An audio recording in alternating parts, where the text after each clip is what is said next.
अस्सलामुअलैकुम एवरीवन। कैसे हैं आप सब।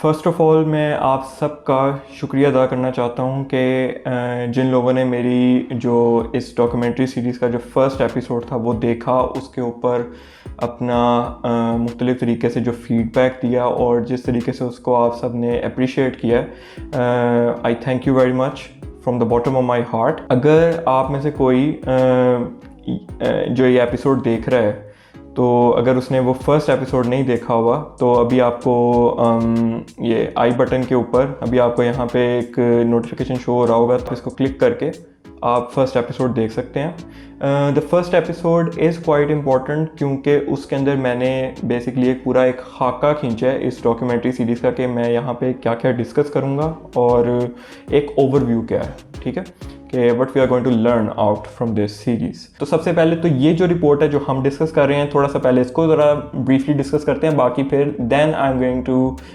Discuss with you the actual history और ये जो कॉन्सेप्ट है ये प्रेजेंट सबसे पहले किसने किया था ह्यूमन डेवलपमेंट का। ये जो हम रिपोर्ट जो इस टाइम जो डिस्कस कर रहे हैं, ये इसका नाम है the 3 P's of inequality, power, people and policy. ये रिपोर्ट के जो लीड ऑथर हैं वो हैं doctor Hafeez Pasha, who is a Pakistani economist और हमारे मुल्क के एक्स फाइनेंस मिनिस्टर हैं। ये जो रिपोर्ट है ये 2 पार्ट्स के ऊपर मुश्तमिल है। जो पहला पार्ट है वो उसका नाम है a case of 2 different Pakistan, और जो दूसरा पार्ट है इस नेशनल ह्यूमन डेवलपमेंट रिपोर्ट का, उसका नाम है the national human development reports 2020's 3 P's of inequalities. एक जनरल नॉलेज के लिए ज़रा मैं आपको थोड़ी सी एक हिस्ट्री में लेके चलता हूँ इस नेशनल ह्यूमन डेवलपमेंट, जिसको मैं शॉर्ट में अगर कहूँ तो NHDR, ठीक है, नेशनल ह्यूमन डेवलपमेंट रिपोर्ट।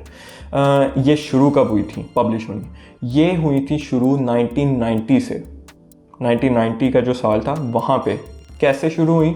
एक पाकिस्तानी इकोनॉमिस्ट ही हैं डॉक्टर महबूबुल हक, उन्होंने सबसे पहले ह्यूमन डेवलपमेंट का कॉन्सेप्ट दिया था और उन्होंने बेसिकली उनका जो आर्गुमेंट था जिसकी बेस के ऊपर फिर उन्होंने जो सबसे पहली ह्यूमन डेवलपमेंट रिपोर्ट पब्लिश की थी वो ये था कि जो मुख्तलिफ़ कंट्रीज़ हैं दुनिया के अंदर, उनको आप सिर्फ वो कितने प्रॉस्परिंग हैं, वो कितने अमीर हैं, कितने गरीब हैं, आप सिर्फ फाइनेंशियल टर्म्स के अंदर आप किसी भी मुल्क की प्रॉस्पेरिटी को और उसकी डिफरेंट जो और भी, यानी कि जिसको कहते हैं ना कि हर चीज़ पैसा ही नहीं होती, वो चीज़ को बेसिकली वो डिस्क्राइब कर रहे थे कि हाली पैसा, हाली इकॉनमी ही किसी भी मुल्क की अंदरूनी सोसाइटी को रिप्रेजेंट नहीं कर सकती। तो इसके लिए और डिफरेंट इंडिकेटर्स होने चाहिए, जिसके अंदर फिर उन्होंने ह्यूमन डेवलपमेंट इंडेक्स जो है वो पहली दफ़ा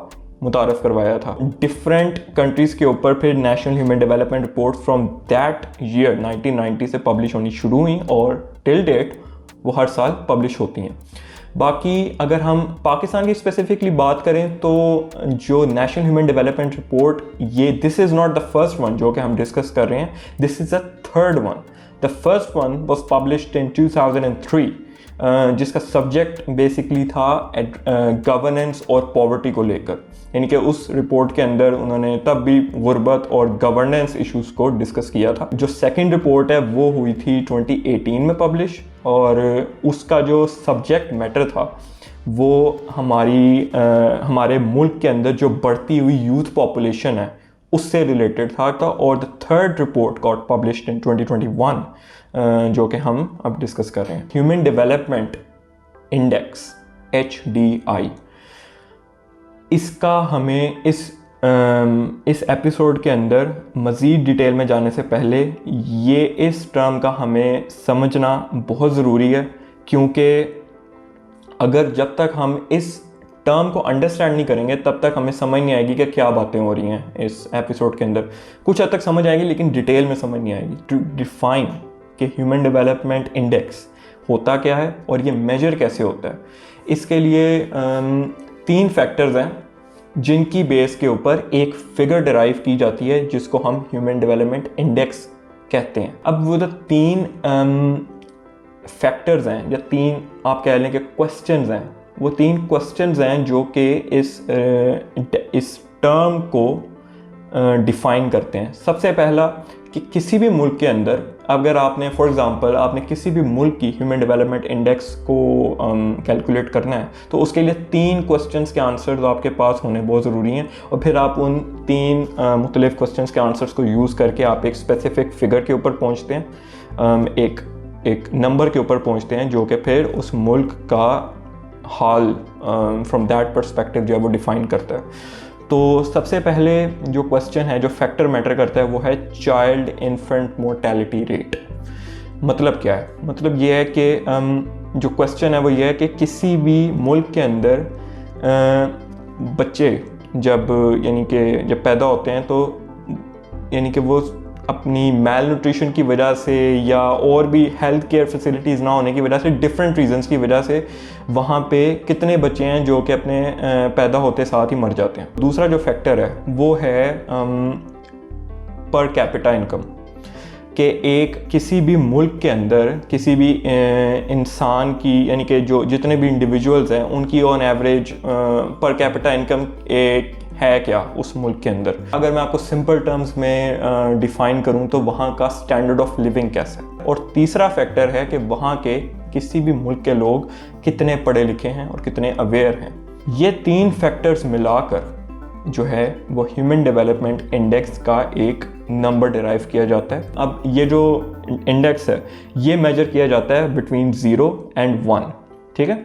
यानी कि जितनी किसी भी मुल्क का इंडेक्स जो है वो 0 के करीब होगा उतना ही ज़्यादा उसका ह्यूमन डेवलपमेंट इंडेक्स जो है वो बुरा कंसिडर किया जाता है, और जितना वो 1 के करीब होगा वो उतना ही हाई कंसिडर किया जाता है। इसके अंदर 3 ब्रैकेट्स होती हैं ह्यूमन डेवलपमेंट के अंदर, जैसे कि एक ब्रैकेट होती है लो HTI की, एक होती है मीडियम की, एक होती है हाई की। पाकिस्तान का एज पर दिस रिपोर्ट यानी कि क्योंकि ये रिपोर्ट जो है 2021 की है तो obviously it is a bit जो इसके जो फैक्ट्स हैं वो थोड़े से 1-2 साल पुराने हैं लेकिन हैं ऑथेंटिक।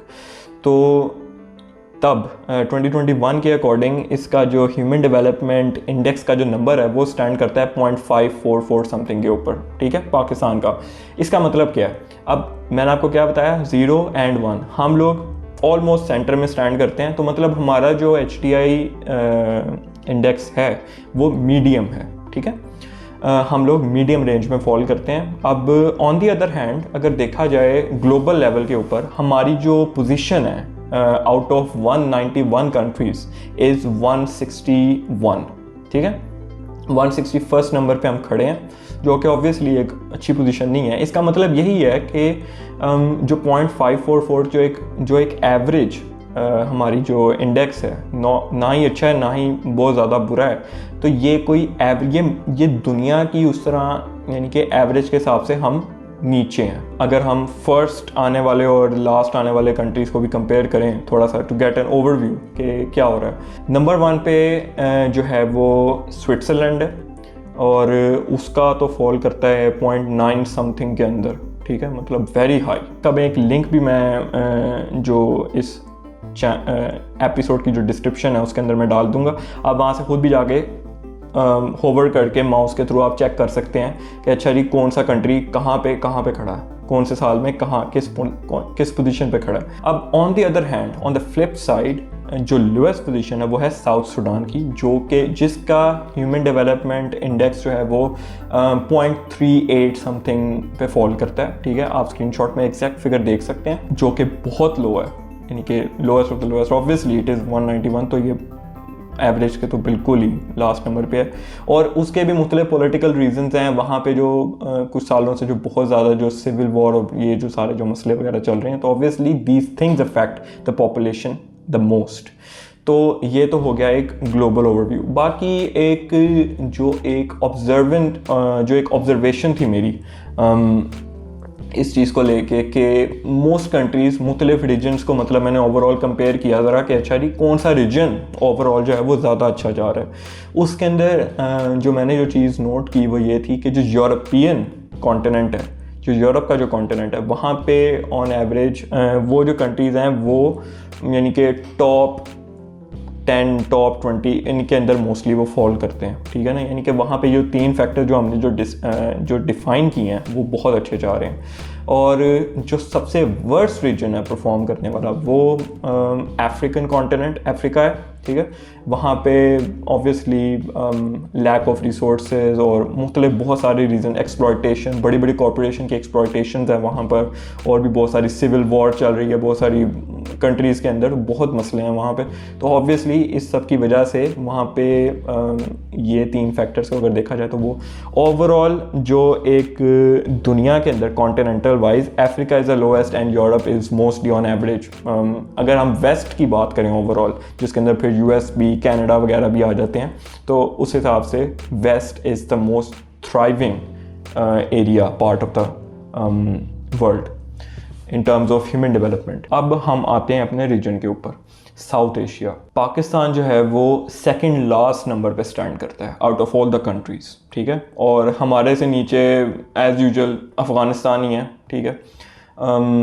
और अफ़गानिस्तान की अगर मैं थोड़ी सी बात करूँ तो उसका लोएस्ट होना बिल्कुल मतलब वो जस्टिफाइड है, वो पता चलता है, क्योंकि उन्होंने पिछले 40 साल सिविल वॉर्स, प्रॉक्सी वॉर्स, इन सब के अंदर गुजारे हैं। तो कहाँ होगी डेवलपमेंट? कोई डेवलपमेंट नहीं हो सकती, किसी भी किस्म की नहीं हो सकती। और जिस तरह की कंजर्वेटिव रिजीम्स वहाँ पे आती रहीं, जिन्होंने ख़वातीन को बहुत ज़्यादा दबाया, मर्दों को भी बहुत ज़्यादा दबाया मुख्तलिफ एजुकेशन वगैरह के मामलात को लेकर, तो ऑब्वियसली यू कैन एक्सपेक्ट कि हाँ भाई उसका लोएस्ट होने का बिल्कुल रीज़न है, ठीक है ना।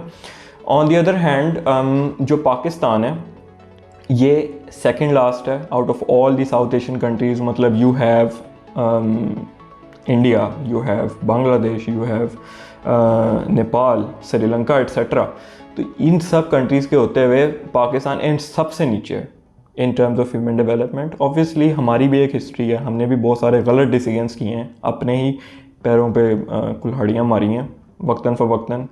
तो अब जी जैसे we have just been out of a war on terror, और अभी हम एक और में जा रहे हैं, शायद अल्लाह ना करे कि हम जाएं, लेकिन जो सिचुएशन है जो तालिबानाइजेशन के बाद वो ऐसे ही नज़र आ रहा है। लेकिन खैर, तो ये चीज़ें अफेक्ट करती हैं, क्योंकि और बाकी जो कंट्रीज़ हैं उन्होंने उनके ऊपर वॉर और टेरर मुसलत नहीं की गई, उन्होंने इस तरह के घटिया और ब्लंडरस किस्म के पॉलिसीज़ नहीं किए, उन्होंने अपनी आवाम को प्रायोरिटाइज़ किया है, और वो चीज़ नज़र आती है। फिर इस रीजन के अंदर, साउथ एशिया के अंदर, अगर मैं डिस्क्राइब करूँ कि नंबर 1 पे कौन है, लास्ट नंबर पे तो पता है कि अफ़गानिस्तान है, उसके बाद नीचे से सेकेंड लास्ट पे हम हैं, नंबर 1 पे श्रीलंका है। श्रीलंका क्यों है? उसके पीछे जो एक मेन फैक्टर है उनका, इन 3 फैक्टर्स के अंदर, जिसकी वजह से वो नंबर 1 पे आया है ऑन ओवरऑल HDI के अंदर, वो है इनका लिटरेसी रेट, कि वहाँ पे लोग पढ़े लिखे, बहुत सबसे ज़्यादा पढ़े लिखे as per United nation several reports etcetera, जो सबसे ज़्यादा पढ़े लिखे लोग हैं हमारे रीजन के अंदर वो श्रीलंका के हैं, विद 92% ऑफ लिटरेसी रेट।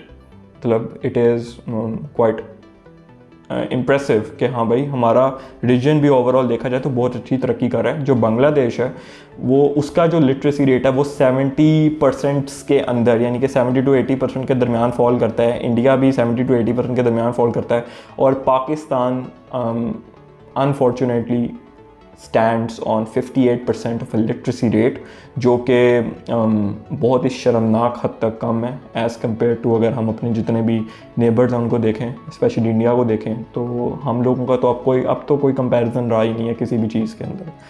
तो जो सिचुएशन है यहाँ पर, अगर कोई अच्छा लीडर आया होता है यहाँ पर, तो वो सबसे पहले तो पाकिस्तान के अंदर एक एजुकेशन के ऊपर एक नेशनल इमरजेंसी डिक्लेयर करता कि भाई इस काम को हमने सबसे पहले सही करना है। यहाँ का जो लिटरेसी का इशू है, पढ़े लिखे होने का जो एक फुकदान है यहाँ पर, उसको हमने सबसे पहले टैकल करना है, क्योंकि इसी की बेस पे सोसाइटीज़ बनती हैं और फिर एक इवेंचुअली कौम बनती है। अच्छा, अगर अब हम पास्ट के 28 साल की ह्यूमन डेवलपमेंट इंडेक्स की अगर हम कंपैरिजन करते हैं, तो वहाँ पे ओवरऑल तो पाकिस्तान की जो ह्यूमन डेवलपमेंट इंडेक्स है वो इम्प्रूव हुआ है काफ़ी, लेकिन चूंकि पूरी दुनिया का ही इम्प्रूव होता है, हाल ही हमारा नहीं हुआ, तो इस वजह से ज़ाहिर है, और वो भी हमारा ऑन ग्लोबल एवरेज देखा जाए तो ग्लोबल एवरेज के इक्वल भी इम्प्रूव नहीं हुआ लास्ट 28 ईयर्स के अंदर।